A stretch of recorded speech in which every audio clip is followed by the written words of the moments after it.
Agreed on a permanent ceasefire.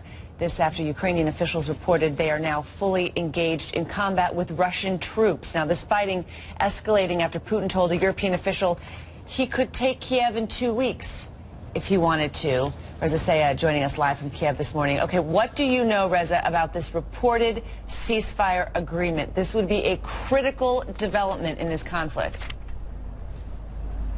Indeed it would, Christine. It sounds like a breakthrough. It sounds like some sort of agreement. We don't have all the details yet, but on its surface, it certainly looks like a positive development. Within the past hour, the Russian news agency Interfax reporting that in a phone conversation between Russian President Vladimir Putin and Ukrainian President Petro Poroshenko, the two leaders agreed on a path out of this conflict. Here's a quote by Putin's spokesperson saying the viewpoints of the presidents of the two countries largely coincide on possible ways out of the grave crisis. We then waited for reaction from Ukrainian officials here in Kiev, and they verified this, and in fact they seemingly took it a step further. According to the president's office, the results of the conversation was an agreement on a full ceasefire in Donbass. That's the southeastern Ukrainian region where the conflict is taking place.